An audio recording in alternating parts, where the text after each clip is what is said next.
Hello everyone. कल हमने जो है जैकोबियन को स्टार्ट किया था।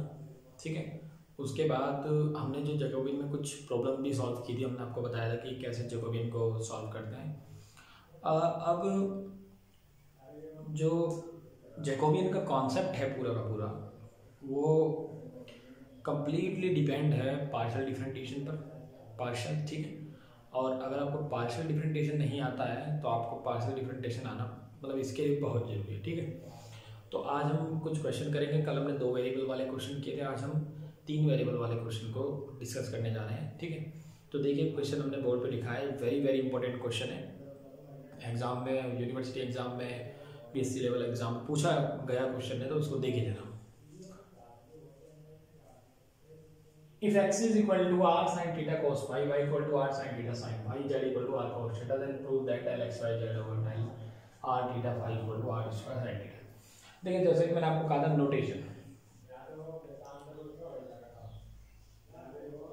नोटेशन का जो इस्तेमाल हमें करना है, या तो हम डायरेक्ट जे लगाकर भी कर सकते हैं, लेकिन कभी कभी क्या होता है कि जो इंडिपेंडेंट वेरिएबल्स होते हैं उनमें देखना पड़ता है कि किसके साथ हम जैकोबियन निकाल रहे हैं। जैसे अगर हम इसको देख लें तो इसमें केवल 2 वेरिएबल है, आर और theta.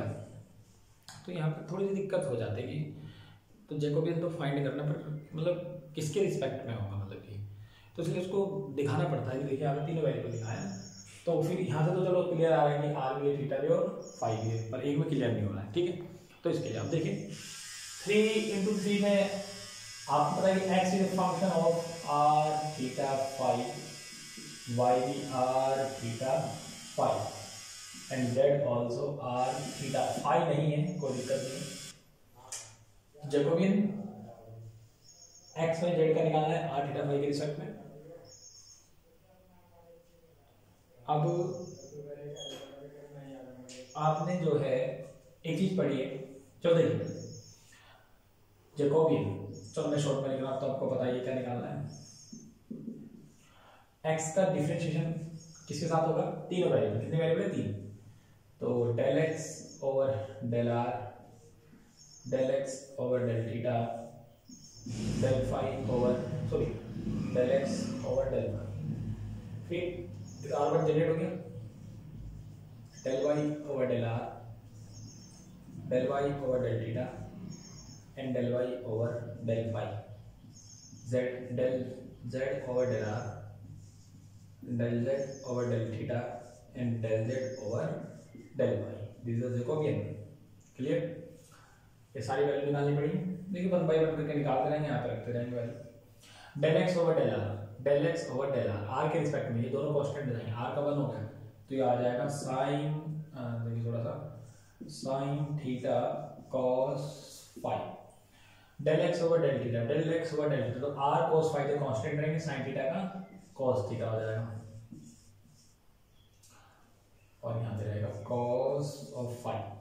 Del x over del phi, del phi यानी कॉस का कितना देगा? माइनस साइन, तो यह रहेगा minus r sine theta, sorry sine theta into cos phi का साइन फाई हो गया।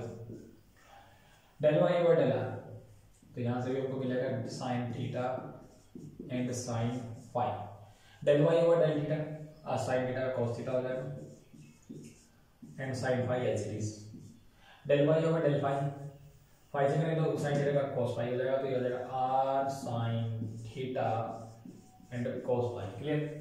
Del z over del r, तो del z over del r का आ जाएगा cos थीटा, क्योंकि थीटा का r का 1 हो गया। Del z over del theta, cos theta का minus sin theta.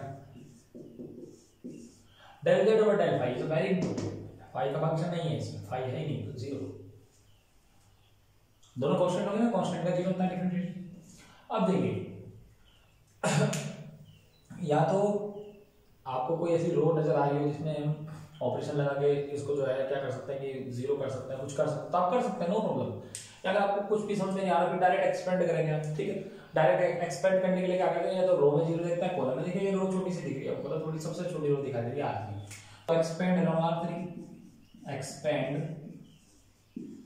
Along R3 के अलावा एक्सपेंड कर देते हैं। तो आप जानते हैं कि ये वाला एलिमेंट कितना होता है? 831 यानी plus minus and is plus. Clear? तो पहले cos थीटा, इसका जो है माइनस डिटरमिनेंट बनेगा 2 क्रॉस 2 का, वो क्या बन रहा है देखिए जरा, मैं थोड़ा डिटेल में लिख दे रहा हूँ आपके लिए। r cos theta cos phi, ये छूट जाएगा ना पूरा question, r cos theta sin phi and minus r sin theta sin phi and r sin theta cos of phi. तो पहला एलिमेंट हो गया, फिर माइनस, इसके साथ माइनस आएगा, माइनस ऑलरेडी है, तो ये हो जाएगा प्लस r sin थीटा। इसका डिटरमिनेंट देखिए क्या चलेगा, ये पोर्शन कैंसिल हो रहा है तो यहाँ से ये पोर्शन बचेगा आपके पास sin theta cos phi and sin theta sin phi and यहाँ से कैंसिल है तो ये वाला कॉलम बचेगा आपके पास minus r sin theta sin phi and r sin theta cos phi. I think जब ये वाला एलिमेंट में भी ये कॉलम, हाँ ठीक है, ओके क्लियर। तो सॉरी, अब देखिए लास्ट वाले एलिमेंट के साथ जो वैल्यू है वो जीरो हो रही है, तो इसको लिखेंगे तो जीरो हो जाएगा पोर्शन।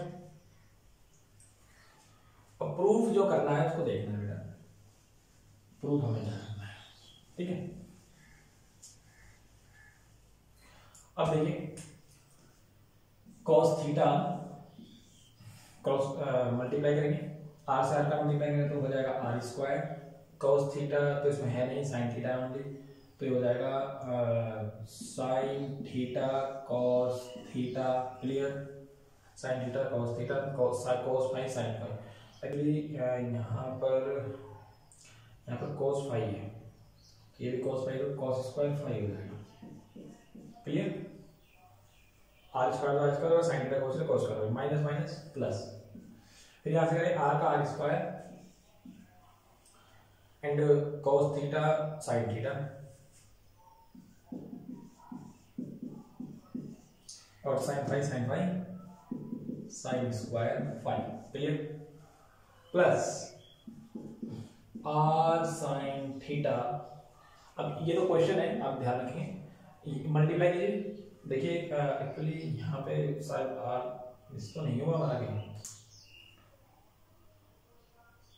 नहीं ठीक है, क्योंकि इसमें पहला कॉलम आया है तो r के रिस्पेक्ट में करनी पड़ेगी। साइन से साइन r, साइन से साइन का मल्टीप्लाई होगा sine square theta and cos square of phi. Clear? Plus r sine square theta and sine square phi. Clear? अब देखिए थोड़ा शॉर्टकट में करेंगे, cos थीटा यहाँ से r स्क्वायर कॉमन लेंगे, क्या कॉमन लेंगे? एक्चुअली r स्क्वायर तो कॉमन लेना ही है, और इसके साथ साथ हम जो है sign theta and cos theta भी कॉमन लेंगे। अब अंदर देखिए आप थोड़ा जल्दी में, यहाँ पे बचेगा cos स्क्वायर फाई और यहाँ बचेगा साइन स्क्वायर फाई, जिसकी वैल्यू होती है 1। क्लियर? तो पोर्शन पूरा सॉल्व, r साइन थीटा, यहाँ से भी आप जो है कॉमन लीजिए r and sine square of theta, ये कॉमन लिया आपने, तो अंदर क्या बचेगा बेटा? cos स्क्वायर फाई यहाँ पे और यहाँ बचेगा साइन स्क्वायर, इसकी वैल्यू भी 1। Clear? cos theta r square sine theta cos theta, ये पहला, प्लस मल्टीप्लाई कर दीजिए r square sine cube theta, यहाँ पे मल्टीप्लाई कर दीजिए r square sine theta cos square of theta and plus r square sine cube theta. यहाँ से r स्क्वायर का हम कॉमन निकाल सकते हैं, साइन थीटा भी कॉमन है, ध्यान से देखिए। तो जैसे आप r square sine theta common लेंगे तो यहाँ बचेगा cos स्क्वायर थीटा, यहाँ बचेगा आपके पास cos square theta and plus r चला लिया बाहर बेटा, r स्क्वायर, यहाँ से साइन एक साइन बाहर चला गया, तो ये बचा sine square theta and sine square theta plus cos theta 1, then only क्या बचा आपके पास? r स्क्वायर of sine theta. Hence proved. आपको प्रूव करना था, इसका जैकोबियन कितना आएगा? r square sine theta. Clear?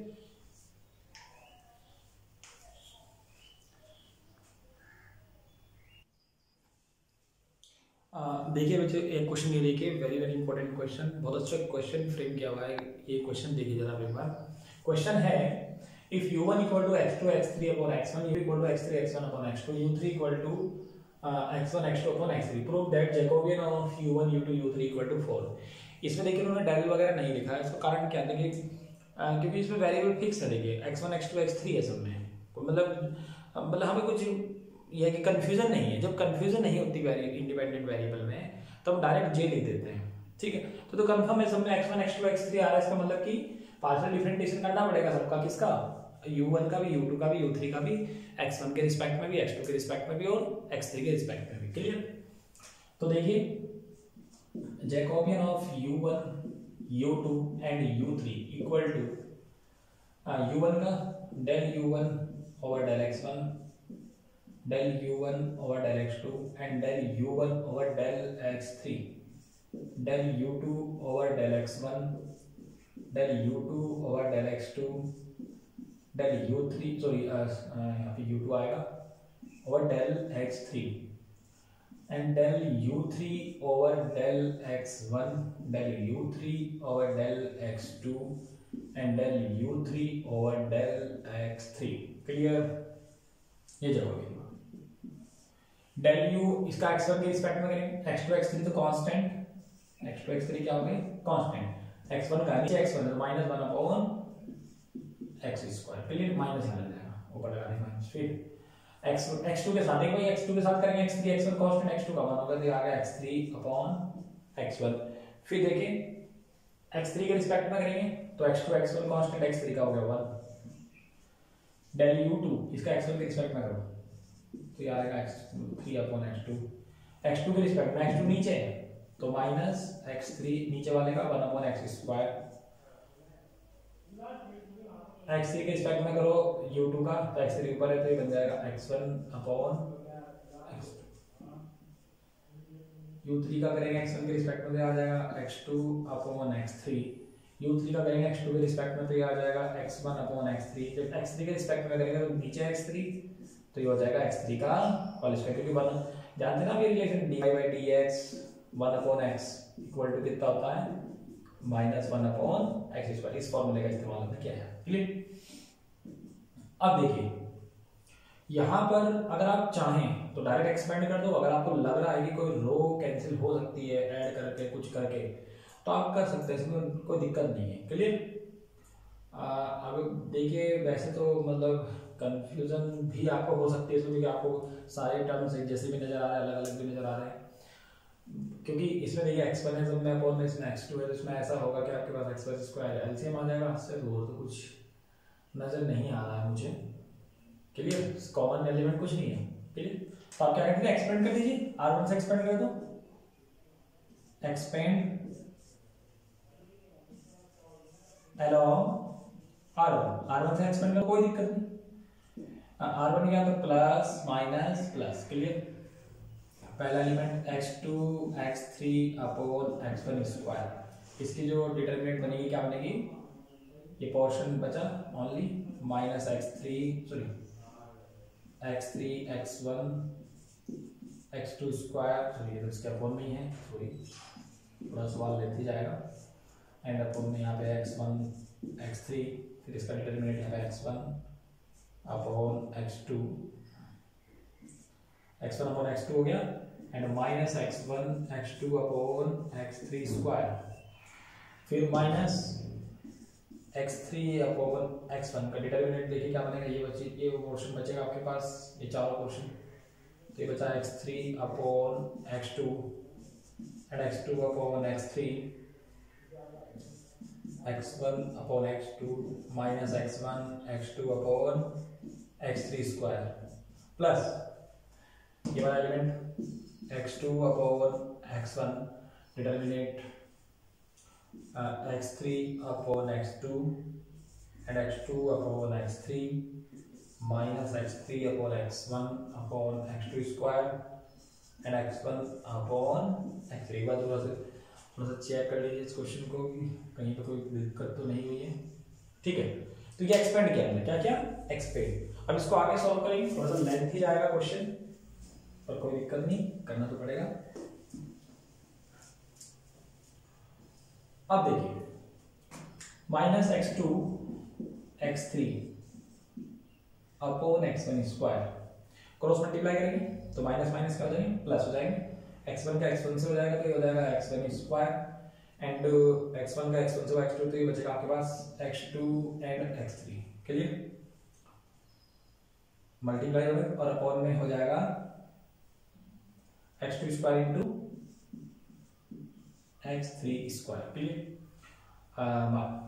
फिर minus x1 square upon x2 x3, तो पहला पोर्शन सॉल्व, फिर minus x3 upon x1 cross multiply, ऊपर है तो सेम वाला कुछ है नहीं, तो minus x1 x2 x3 upon x2 कटेगा वो अगले केस में काट लेंगे एंड माइनस माइनस माइनस होगी x1 x2 upon x2 x3। Clear, plus x2 upon x1, यहाँ पे देख लीजिए थोड़ा सा, x1 x3 upon x2 x3 minus minus plus, क्योंकि माइनस एक हो रहा है तो ये हो जाएगा x1 x2 x3 upon x2 square into x3। हमने सिर्फ डिटरमिनेंट को सॉल्व किया यहाँ पे ना, क्रॉस मल्टीप्लाई करके। देखते हैं कि मतलब ये पोर्शन 4 बन पाता है नहीं बन पाता, देखते हैं। Minus x2 x3 upon x1 square, यहाँ पे देखिए x2 से x2 कैंसिल होगा एंड x3 से x3 कैंसिल, तो ये बचेगा x1 square upon x2 x3। Clear, minus यहाँ पे कुछ भी नहीं कैंसिल हो रहा है, ये ओनली ये बच रहा है ना, माइनस x3 अपॉन x1, यहाँ पे कुछ cancel, x2 x3 to x3 cancel हो जाएगा, तो ये बचेगा minus x1 upon x3 and minus x2 से x1 कैंसिल, तो minus x1 upon x3। Clear, plus x2 upon x1, यहाँ पे x3 से x3 कैंसिल हो रहा है, तो x1 अपॉन x2 एंड यहाँ पर x2 से x2 कैंसिल हो जाएगा और x3 से x3, x1 अपॉन x2। अब देखिए इसमें तो x2 बचा है, इसमें x3 बचा होगी, तो सेम आ गया, तो ये पोर्शन और ये पोर्शन आई थिंक सेम, तो वैल्यू क्या बचे आपके पास, ये पोर्शन तो 0 हो गया, माइनस x3 अपॉन x1, दोनों सेम है, तो ये minus 2x1 upon x3 plus x2 upon x1 2x1, क्योंकि x1 x1 x2 and this x2। Clear, क्योंकि अपॉन में से वैल्यू, माइनस माइनस पोर्शन क्या आ जाएगा प्लस, तो ये बचा 2x1 x3 upon x1 x3 plus 2x1 x2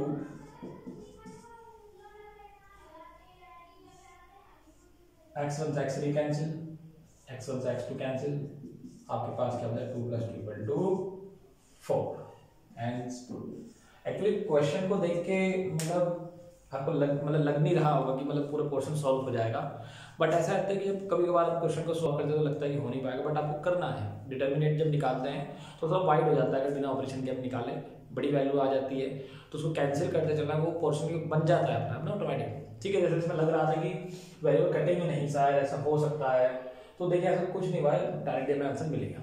तो वेरी इंपॉर्टेंट क्वेश्चन है, ठीक है, इस क्वेश्चन को बहुत अच्छे से करना है आपको, काफी इंपॉर्टेंट क्वेश्चन है।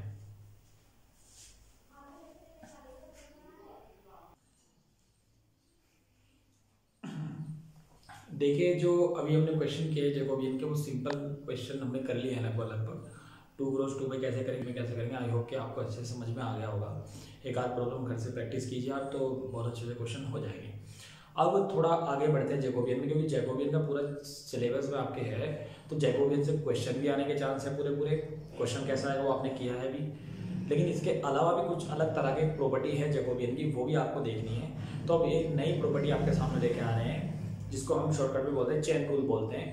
देखिए चेन रूल में होता क्या है एक्चुअल में, जैकोबियन में क्या होता है कि फंक्शन ऑफ फंक्शन, यानी कि जैसे आप ये समझिए u1 u2 है, अभी ये थ्योरम लेंगे इसको, अभी स्टेटमेंट को आप मत देखिए, क्वेश्चन को समझिए क्या है यहाँ पे, केस ऑफ फंक्शन, यानी कि जब आपने कहा मान लो कि u1 जो है वो y1 का फंक्शन है। सपोज u1 किसका फंक्शन है, y1 का फंक्शन है, यानी कि u1 में केवल जो वैल्यू आ रही है y1 वाले टर्म्स आ रहे हैं। So for example u1 equal to y1 plus 2y1 square as it is anything. फिर मैं कहूं y1 भी एक और वेरिएबल का फंक्शन है, that is y1 is function of x1। तो हुआ क्या एक्चुअल में, देखिए हुआ क्या, u1 किसका फंक्शन हुआ y1 का, और y1 किसका फंक्शन हुआ x1 का, यानी कि ये तो था function of this and this also function of this, यानी फंक्शन ऑफ फंक्शन। तो जब कोई फंक्शन ऑफ फंक्शन वाली कंडीशन आती है कि जैसे हमने वो u1 का फंक्शन, u1 जो है y1 का फंक्शन है, y1 अगेन किसका फंक्शन है x1 का, सपोज x1 किसका फंक्शन है x2 का, तो ये एक्सटेंड होती जाती है कंडीशन। तो आपके पास दो ही केस में ओनली फंक्शन ऑफ फंक्शन। तो उस केस में क्या होगा जरा देखिए, उस केस में क्या होगा, मान लीजिए u1 किसका, u1 u2 are function of y1 and y2, u1 u2 जो है y1 और y2 के फंक्शन है, मतलब u1 y1 का फंक्शन है, u2 किसका फंक्शन है y2 का। बट y1 एंड y2, जो y1 और y2 है वो किसके फंक्शन है x1 के और x2 के। y1 में x1 वाले टर्म्स भी है और y2 में कौन सारे टर्म्स है x2 वाले। देन हमें इसका जैकोबियन निकालना u1 और u2 का, तो कैसे निकालते हैं जैकोबियन, देखिए सिंपल, आपने पढ़ा था del u1 over del u2 del x1 over x2। लेकिन इसका जो जैकोबियन होगा वो x1 x2 के साथ निकालना है, क्लियर, इनके साथ निकालना है इंडिपेंडेंट वेरिएबल के साथ। बट इंडिपेंडेंट वेरिएबल डायरेक्ट जो है u1 u2 के फंक्शन नहीं है, u1 u2 में नहीं है, उनसे पहले u1 u2 में कौन है y1 एंड y2। तो हम क्या करते हैं, पहले u1 u2 का, किसका, इसका जैकोबियन निकालेंगे इसके साथ, क्लियर, इनटू इसका जैकोबियन निकालेंगे इसके साथ। तो ये जो टोटल वैल्यू आएगी उसी को हम कहेंगे u1 का Jacobian with respect to x। देखिए आपने थोड़ा सा लिखा है del u1, u2 over del x1 x2 equal to Jacobian of u1 u2 with respect to y1 y2 into Jacobian of y1 y2 with respect to x1 x2। ऐसा समझ सकते हो, थोड़ा सा मतलब नॉर्मल इसमें निकले ये वाला पोर्शन कैंसिल हो सकता है। देखिए अगर हम समझो, ऐसा होता नहीं, लेकिन जैकोबियन में आपको समझाने के लिए बता रहा हूँ कि जैसे आपको मतलब थोड़ा सा ये रहेगी याद रखनी कंडीशन, तो यहाँ से समझ सकते हैं आप कि ये पोर्शन अगर इससे कैंसिल हो जाए तो यही तो बचता है पोर्शन, तो इसको हम ऐसे लिख सकते हैं। अब ये पेपर में थ्योरम प्रूव करने के लिए आती है। पेपर में क्वेश्चन ऐसा आएगा आपके पास, ये थ्योरम लिखी हुई आएगी actually, if u1 u2 are function of y1 and y2 then y1 and y2 are function of x1 x2 then prove that Jacobian of u1 u2 with respect to x1 x2 is equal to this। तो आपको ये theorem prove करनी पड़ेगी, clear. तो इस theorem का proof देखते हैं कैसे करना है। देखिए इस थ्योरम का प्रूफ समझने के लिए आपको एक चीज समझनी है, पहले वो समझ लीजिए, टोटल डेरिवेटिव। टोटल डेरिवेटिव आपको समझना थोड़ा सा जरूरी होता है, ठीक है। जैसे हम कह रहे हैं जब कोई एक भी फंक्शन, कोई भी वो दो या दो से ज्यादा वेरिएबल का फंक्शन, तो जैसे x1 x2 का फंक्शन है, तो हम क्या करते हैं उसका टोटल डेरिवेटिव निकालते हैं, ठीक है। अब देखिए कैसे समझना है इसको, ऐसे समझिए जैसे u1 किसका फंक्शन है y1 का, उसके बाद जो है u1 का डिफरेंशिएशन जब हम करेंगे टोटल डेरिवेटिव जितने भी वेरिएबल आ रहे हैं तो y2 भी आएगा। तो u1 का जो डिफरेंशिएशन होगा विद रिस्पेक्ट टू किसमें, क्योंकि हमें क्या चाहिए वहां पे एक्चुअली, देखिए तो उसमें क्या दे रखा है x1, क्योंकि दो वेरिएबल है ना x1 और x2। तो u1 का अगर हम x1 के साथ निकालना चाहें, किसी के साथ निकालना चाहें x1 के, तो कैसे निकलेगा, देखिए u1 का निकलना है x1 के साथ, तो पहले x1 तक पहुंचने के लिए उससे पहले y1 भी आएगा, तो y1 का हो गया, ठीक है। ऐसे लिख सकते हैं क्योंकि आप ऐसा समझ जैसे जो भी होता है ये पोर्शन इससे कैंसिल, प्लस फिर u1 का ही निकालना है किसके साथ, y2 भी तो आएगा, तो इसका ऐसे तो लिख सकते हैं। समझिए जरा इस चीज को, समझिए क्लियरली समझिए, ये टोटल डेरिवेटिव होता है, ठीक है। जब कोई जैसे एक से ज्यादा के वेरिएबल के फंक्शन हो जाते हैं तो हम उस केस में क्या करते हैं, टोटल डेरिवेटिव की कंडीशन लगाते हैं। टोटल डेरिवेटिव का मतलब जैसे x1 का डिफरेंशिएशन करना है, तो x1 के डिफरेंशिएशन तक पहुंचने के लिए आपके पास, क्योंकि x1 में y1 ये, क्योंकि x1 जो है इसका भी फंक्शन है और ये इसका फंक्शन है, तो फंक्शन ऑफ फंक्शन की बात हो रही है। तो x1 का डिफरेंशिएशन करने के लिए क्या करेंगे, इसको पहले x1 के रिस्पेक्ट में करेंगे, फिर x2 के रिस्पेक्ट में करेंगे, ऐसा समझ लो आप, ठीक है। लेकिन x1 के रिस्पेक्ट में जब करेंगे तो y1 वाला पोर्शन आएगा x1, x2 के रिस्पेक्ट में जब करेंगे तो y2 वाला पोर्शन आएगा x2, क्लियर। तो ये कॉन्सेप्ट आपको समझ, जब आप इसी को del u1 over del x2 निकालेंगे, ठीक है। आई थिंक यहाँ पे थोड़ा सा मुझे लग रहा है यहाँ पे थोड़ी सी गड़बड़ हो गई है, इसको देख लेते हैं। हाँ सॉरी, ये गड़बड़ हो गई थी। अब जब आप x2 के रिस्पेक्ट में निकालेंगे तो यहाँ पे भी x2, यहाँ पे भी x2, यहाँ पे भी y2, यहाँ पे y2, यहाँ पे भी ये y1 y2 चलता रहेगा, दोनों में y1 y2 आएगा। अब देखिए थ्योरम का प्रूफ देखें।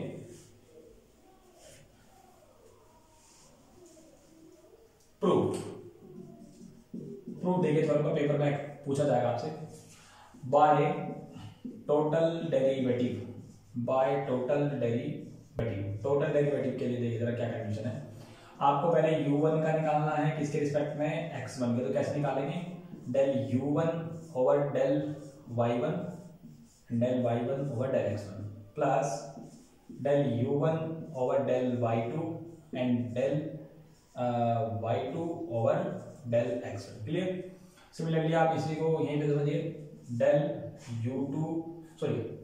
Del u1 over del x2 के साथ निकालेंगे तो यहाँ पे सारे में देखिए कैसे लिखेंगे, del u1 over del x2, ये x2 लिख दिया मैंने, y1 and x2 plus del u1 over del y2 and del y2 over del x2। Clear.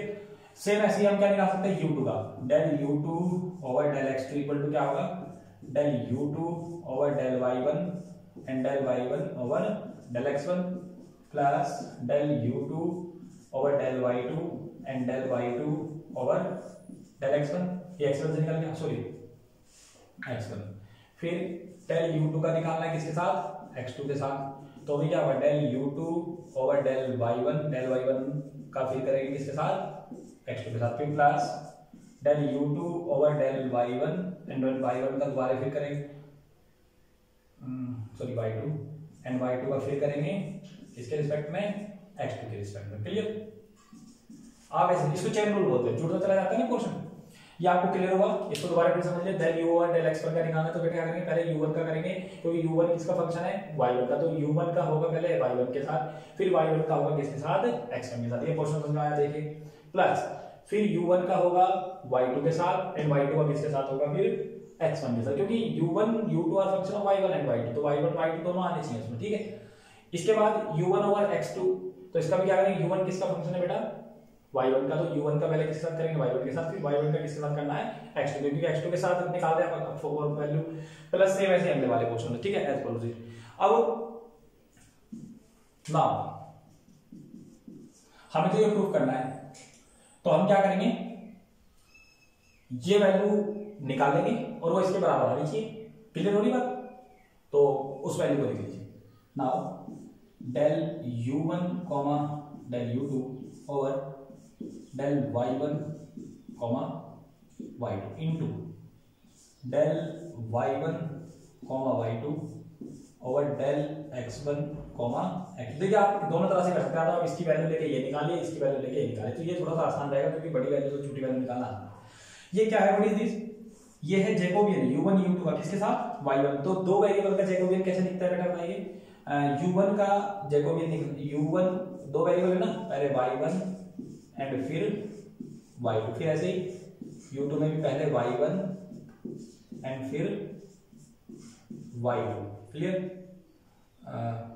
u2 into दूसरा y1 y2 का x1 x2 के साथ क्या करेंगे, del y1 del x1 and del y1 del x2, del y2 del x1 and del y2 del x2। ये आपके पास दोनों जगह में इनटू हो गया। अब ये वैल्यू सॉल्व करके ये आनी चाहिए, डेल q1 ओवर डेल 2 और डेल x1। ठीक है। हाँ देखिए बेटा जरा इसके बाद एक्चुअली थोड़ा सा मल्टीप्लाई मैंने कर लिया क्योंकि वीडियो थोड़ा बहुत लंबा हो जाएगा ना। देखिए इन दोनों का मल्टीप्लाई करेंगे, जैसे मैट्रिक्स का करना, पहली रो का मल्टीप्लाई पहले कॉलम से करेंगे तो इसका मल्टीप्लाई हो जाएगा, इस वाले का मल्टीप्लाई जाएगा इसके साथ, तो ये वैल्यू आ गई, प्लस इस वाले का मल्टीप्लाई इसके साथ, तो ये वैल्यू आ गई। ठीक है। फिर से इसी में इस वाले कॉलम से इसका मल्टीप्लाई करेंगे बेटा इसके साथ, तो ये वैल्यू आ जाएगी। फिर जब इसका मल्टीप्लाई इससे करेंगे तो ये वैल्यू आ जाएगी। सेम ऐसे ही सेकंड रो का पहले कॉलम से करेंगे, u2 वाले का y1 वाले से तो ये वैल्यू आ गई, फिर u2 वाले का y2 वाले से तो ये वैल्यू आ गई, फिर u2 वाले का y1 से ये वैल्यू आ गई, u2 वाले का y2 से तो ये वैल्यू आ गई। क्लियर। तो ये पोर्शन थोड़ा सा आपको मैट्रिक्स आपने पढ़ी है 12th में, उससे कराना है। ठीक है। दोनों का मल्टीप्लाई कर लिया तो पहली रो का ऐसे करते हैं ना, फर्स्ट रो का मल्टीप्लाई फर्स्ट कॉलम से, फिर फर्स्ट रो का मल्टीप्लाई सेकंड कॉलम। अब आप जरा ध्यान से देखिए, जो ऊपर हमने वैल्यू देखी थी, ये वैल्यू है del u1 over del x1 की, ध्यान से देखना, और ये वैल्यू है del u1 over del x2 की, एंड ये वैल्यू है del u2 over del x1 की, और ये वैल्यू है del u2 over del x2 की। क्लियर? और अगर आपको ध्यान हो तो यही फॉर्मूला किसका होता है, जैकोबियन का होता है। तो इसका मतलब ये क्या है, u1, u2 का जैकोबियन है किसके साथ, x1 और x2 के साथ। यही तो है, अगर हम इसको ऐसे लिखें तो ये भी बन जाएगा। तो इसके साथ ही थ्योरम कंप्लीट होती है। Very very important theorem. कल इस थ्योरम पे बेस्ड कुछ क्वेश्चन करेंगे, आप जब तक इन क्वेश्चंस की प्रैक्टिस कीजिए। ठीक है, अपना ध्यान रखिए, बाय बाय।